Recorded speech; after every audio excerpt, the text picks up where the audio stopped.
विश्वप्रसिद्ध नेपाली पर्वतारोही निर्मल निम्सपूर्जा र उहाँको टोलीका अन्य 9 जना आरोहीको पाकिस्तानस्थित ब्रडपिक हिमालमा आएको भीषण हिमपैह्रोमा परि दुःखद निधन भएको छ।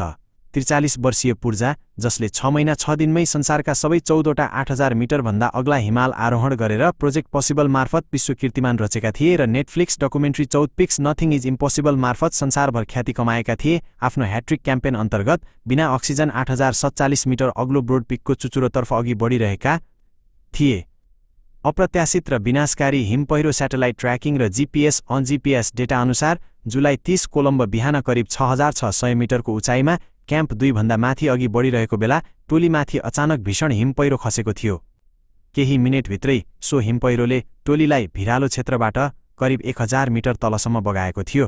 काराकोराम क्षेत्रको प्रतिकूल मौसम, जटिल भौगोलिक अवस्था र सैन्य हेलिकप्टरको प्रयोगमा भएका केही प्रशासनिक ढिलाइका कारण तत्काल खोजी तथा उद्धारमा चुनौती पैदा भएको थियो। नजिकैको माउन्ट केटु अक्के 2 बाट उडाइएको ड्रोन फुटेज मार्फत घटना क्षेत्र पहिचान गरी उद्धार टोली पुग्दा 10 जनामध्ये कोही पनि जीवित फेला परेनन्।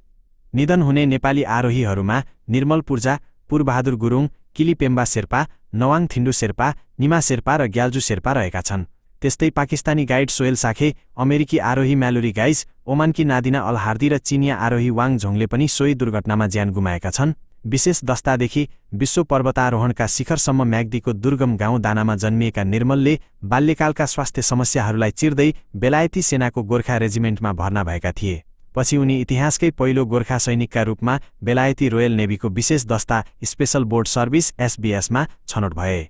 16 वर्षको सफल सैन्य सेवापछि उनले पर्वतारोहणलाई पूर्ण समय दिए। सन् 2019मा विगतमा 7.5 वर्षभन्दा बढी समय लाग्ने 14वटा 8000 मिटर माथिका हिमाल आरोहणको कीर्तिमानलाई केवल 6 महिना 6 दिनमा तोडेर उनले इतिहास रचेका थिए। सन् 2021 कोलम्बो जाडो याममा पहिलोपटक माउन्ट केटुको सफल आरोहण गर्ने नेपाली टोलीको नेतृत्व पनि उनैले गरेका थिए।